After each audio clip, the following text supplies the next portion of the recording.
everyone, and welcome to Really Old Movies. I'm your host, Harrison Scullin, and today's episode is The Beatles' A Hard Day's Night from 1964. And so now let me share the critic list description. Capturing John Lennon, Paul McCartney, George Harrison, and Ringo Starr in their electrifying element, A Hard Day's Night is a widely irreverent journey through the pastiche of a day in the life of the Beatles during 1964. The band have to use all their guile and wit to avoid the pursuing fans and press to reach their scheduled television performance, in spite of Paul's trouble-making grandpa and Ringo's arrest.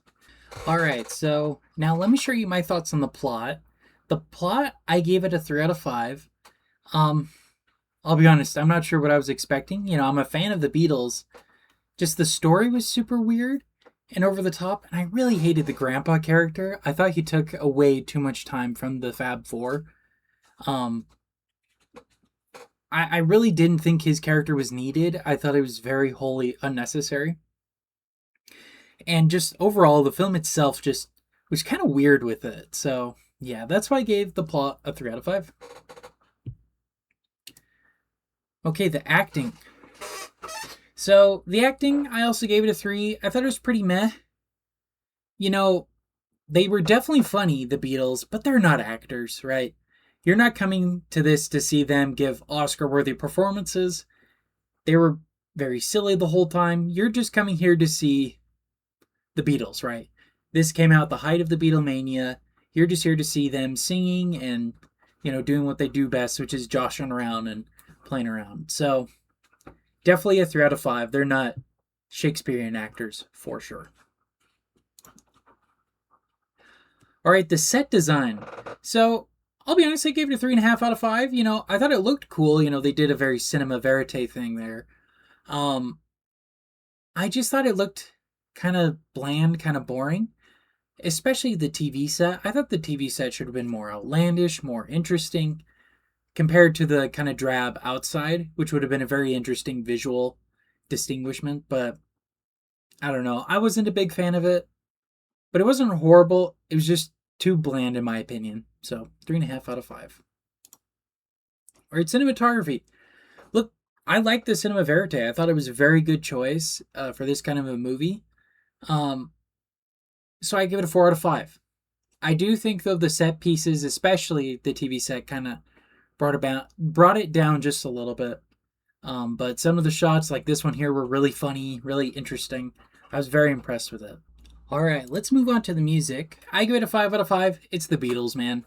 It's the whole reason to even watch this movie is to hear these songs.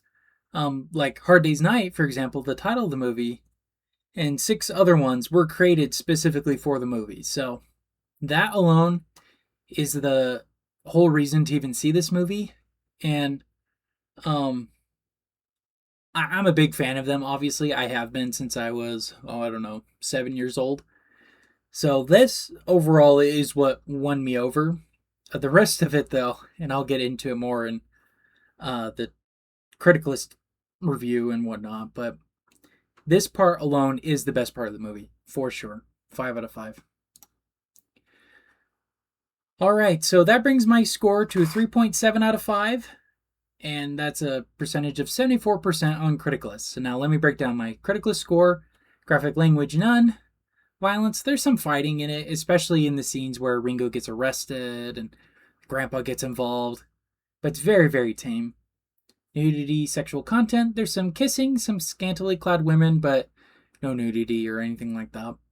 Political bias, none. Although, kind of as a joke, I think the Grandpa might be a bit of a commie. Not gonna lie. Family friendly. This is very family friendly. It's a very tame, almost borderline innocent film. This is not harmful at all. So entertainment value, I would say the most entertaining parts of it is the music, for sure. So overall, would I recommend this movie? If you're not already a Beatles fan and don't really like their music, don't bother. This is definitely for fans of the music. I will say the avant-gardeness of it with, the weird storyline, weird characters and whatnot is definitely interesting, and it's definitely British humor for sure. But if you don't like any of that, you may not like this at all. So I really only recommend it to either fans of the music or to people who like kind of weird avant-garde kind of movies. This is definitely not a normal regular film, if that makes sense. But anyways, those are my thoughts on A Hard Day's Night from 1964, and that concludes today's movie review.